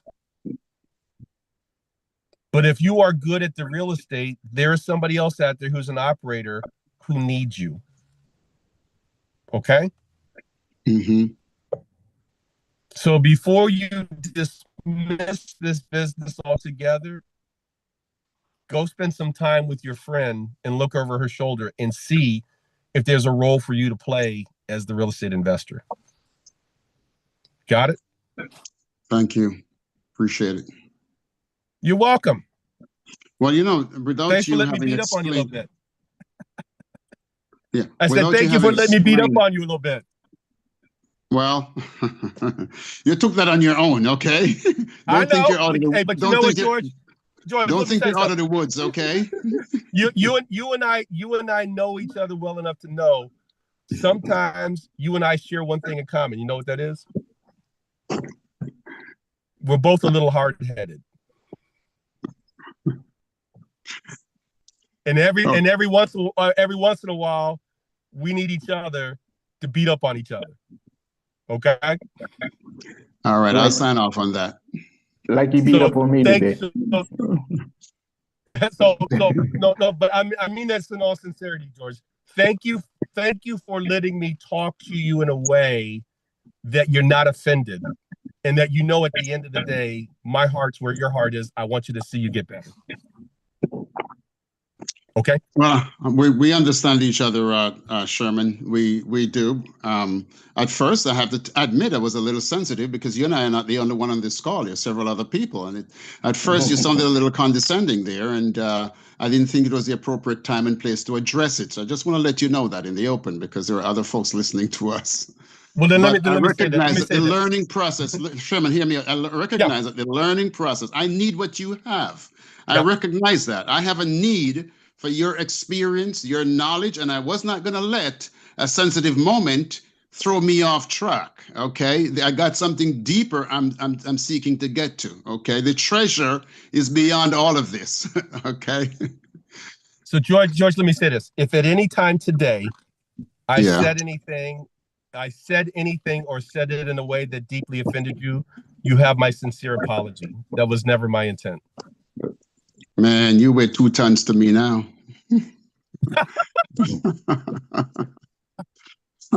Yes, it takes a big man.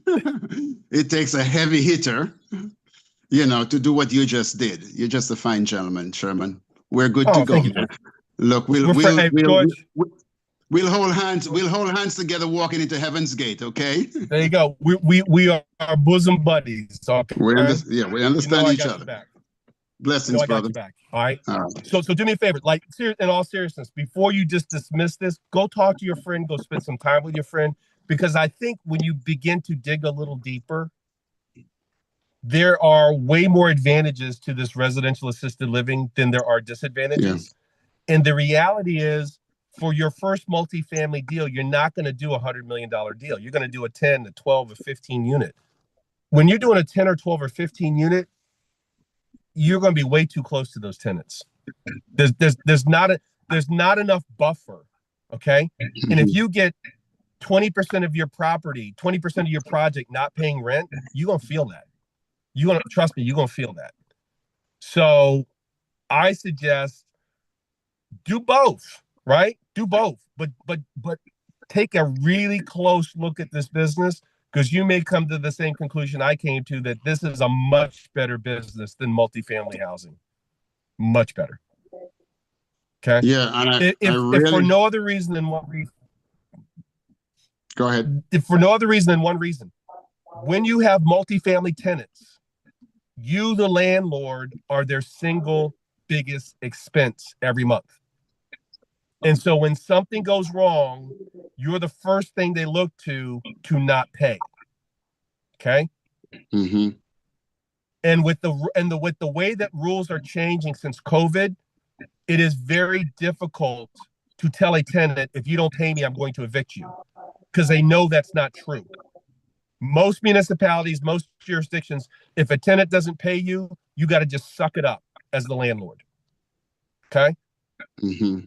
During COVID, my apartments and houses in Baltimore, I could not collect the rent and I could not evict. And for almost a year, I had to put more money out than I collected. It darn near bankrupted me. And I swore to God, if I'm ever able to get out of this situation, I will never allow myself to be in this situation. So the second I was able to sell that apartment, the second I was able to sell those houses, I got the hell out of Baltimore. Okay? Mm.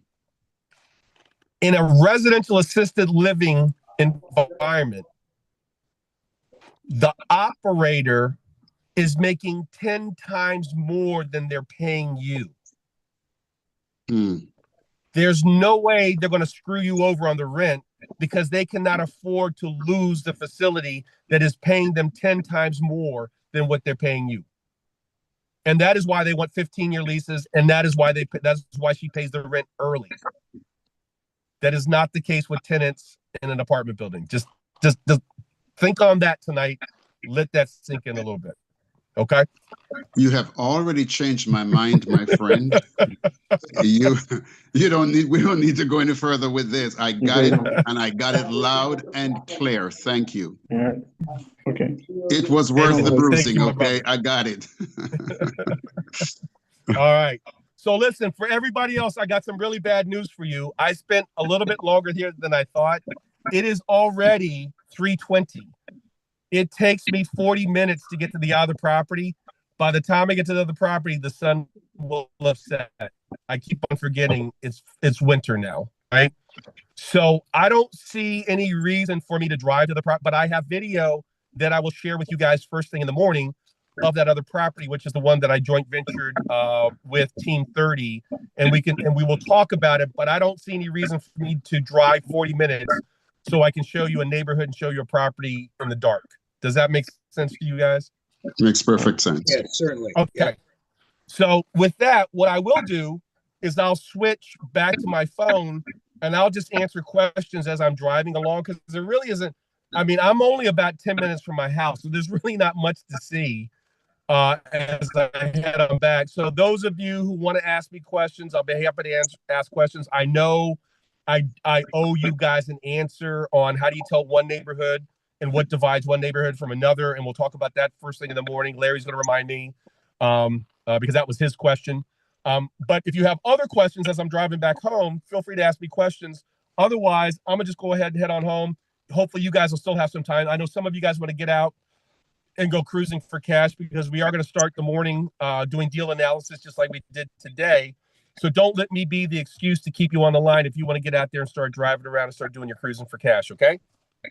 Okay, I am going to do that, Sherman. While I have you, because as you know, I couldn't get logged on for 2 days. I mean, I want to get to getting the download of the software.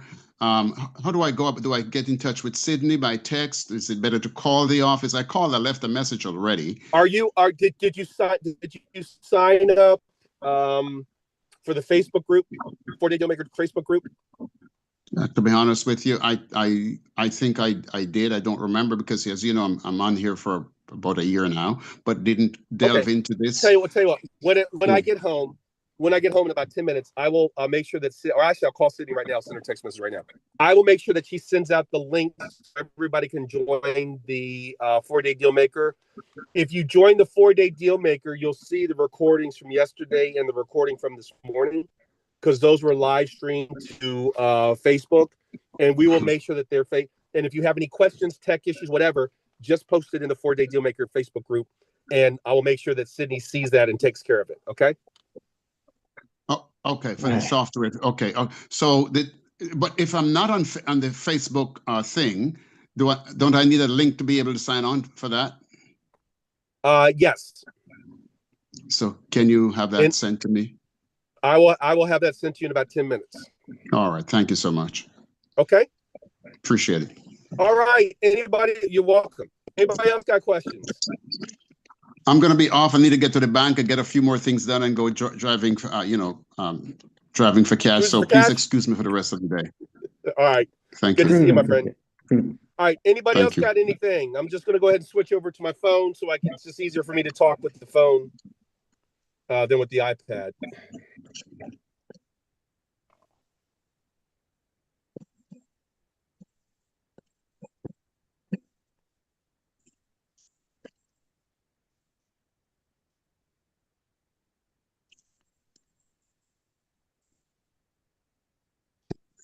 Get out of this.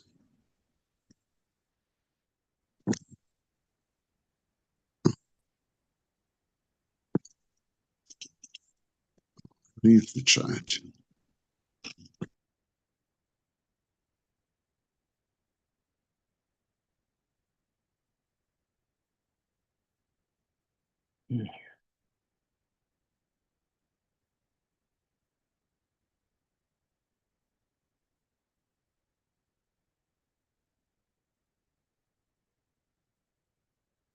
Okay, can you guys hear me okay? Yes? Yes. Okay, good. All right, so I'm more than happy to answer any questions. I'm going to be heading back to the house. If you want to leave now, you're not going to probably miss too much. Otherwise, I'll answer questions as I'm driving along for the next 10, 15 minutes. And then we'll start up again tomorrow at 10 a.m. Okay, same link, same start time, same format as this morning. We'll do, give everybody a chance who's been cruising for cash.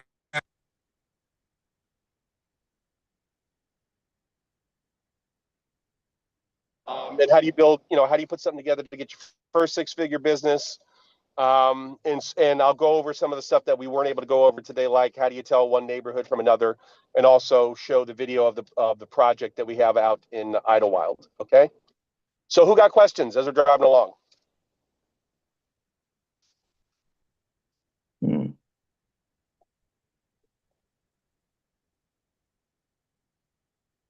Nobody got any questions? Y'all be like, we good, Sherman. We're all right. For clarification purposes, you said this is Prentice. Yes, sir. She's going to, she meaning Sydney, going to get in touch with me before the weekend is out? Did you post in the Facebook group that you need help? We talked about that this morning, right? I did. Okay. I will make sure that she follows up with you before the weekend is over. Okay. I as you said, I don't have any excuses, but I tried my level best to get that done yesterday. I understand. Tomorrow is going to be an out day for me. Be at church. I'm pastoring part-time, but be at church. Right. But I'll definitely be there Sunday morning with bells on, and I will have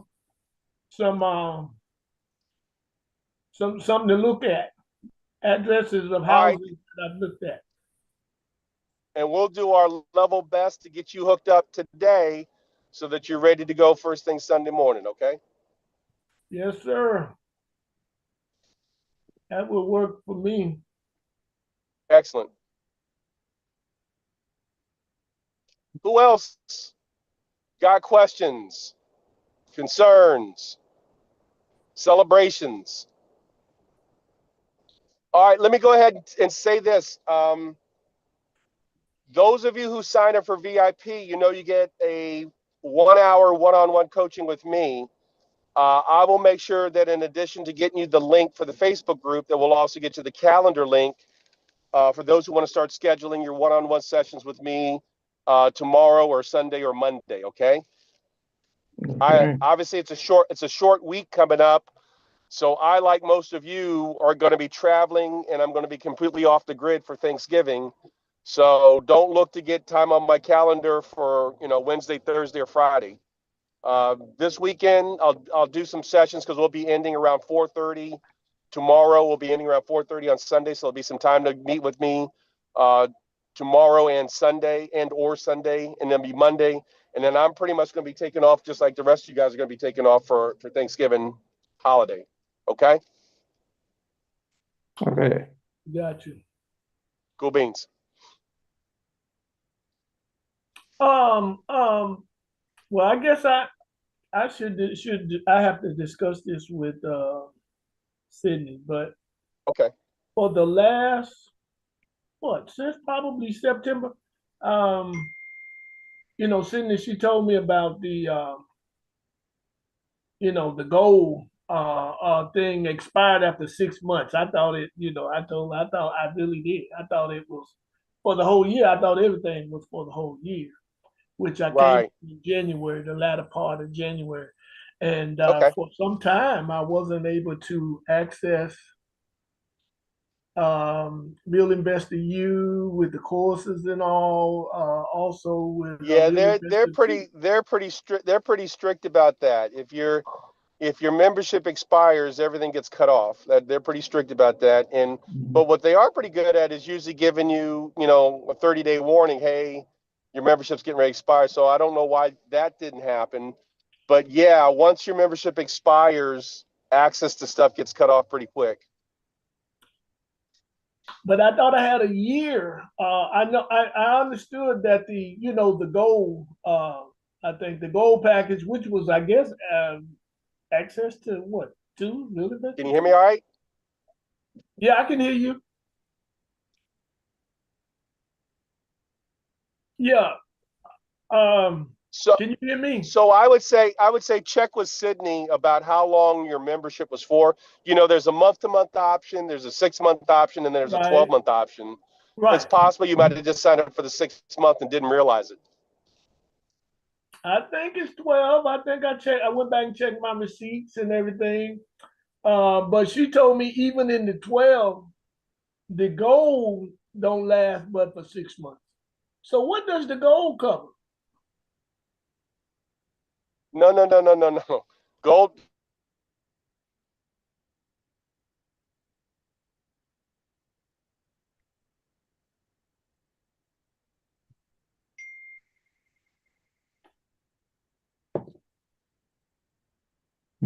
Okay. I guess you hit a dead spot.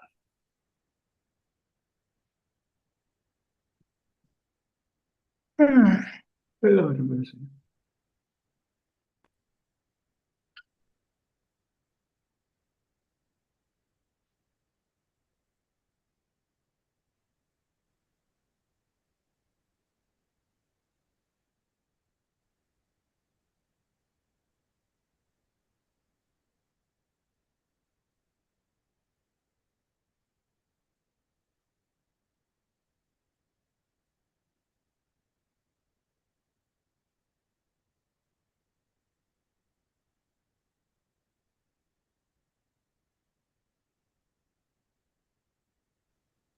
You back, Sherman? I'm sorry. Yeah. Yeah, you was gone for a little bit, so I didn't hear. Oh, sorry about that. That's okay. So what I was saying though, I don't know if you heard me or not, is that gold membership is definitely for 12 months. There's a month-to-month option, a 6-month option, and a 12-month option. So it's not just 6 months. You pick whatever option you want.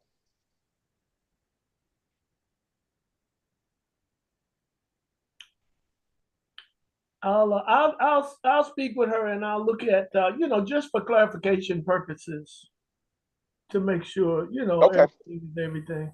Yeah. Sounds good. She'll take Okay. care of you. All right. All right, guys, I'm about halfway there. Anybody else got any questions?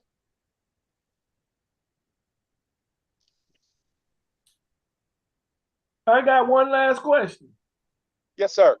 Yes, I sir. think I got a 45-minute interview with you. Okay. I saw that written somewhere, so I'll Yeah, everybody who signed up for the gold option, the VIP option gets a 45-minute session with me. That's correct. And I'll be getting you the link later on today, so you can go ahead and start signing up for it. okay. You emailing that out or you texting it? I have Sydney email that out. Okay.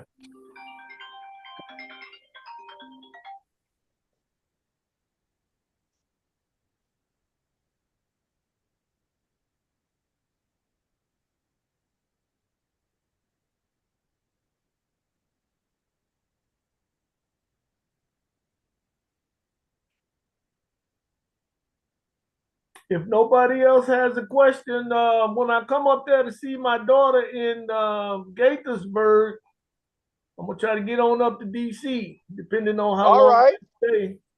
Yeah, she's in Gaithersburg, Maryland, but actually she's getting ready to move out of there. I don't know where she's going. She was in Well, Hyattsville. Gaithersburg is about 45 minutes from us, but I like Gaithersburg because Gaithersburg's got a Ted's Montana Steakhouse. Pretty good. And I kind of like that bison burger and that bison chili that he makes. Oh, okay. Yeah. So you won't have to twist my arm for me to come see you in Gaithersburg. Trust me on that one. Well, when I come, I'm gonna certainly try to make contact. So let me know. You got to give me at least a 1-day warning because the traffic's that bad. Oh yeah, yeah. I'll do that when I know I'm coming. I'll let you know. Look forward to it. It'll be fun. Yeah, I believe so.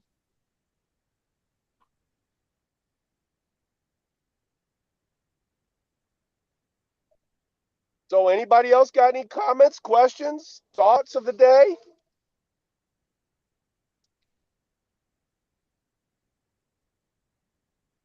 Get a little weary. They worn out, they get that lunch and they get in that lunch coma. Yeah, that itis hits you, man. Yeah, normally when we do an event, I tell the team, now listen, don't give anybody dessert. Give them dessert around 3 o'clock when they need that little sugar rush. Yeah, that glucose high. Exactly. So tell you what, it sounds to me like y'all pretty worn out. A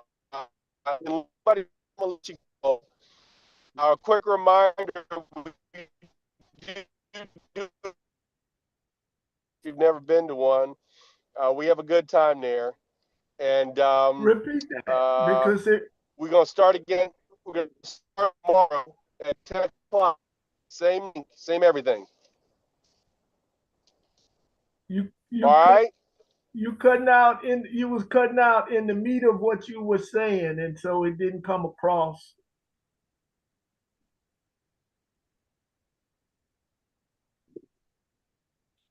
Can you hear me now?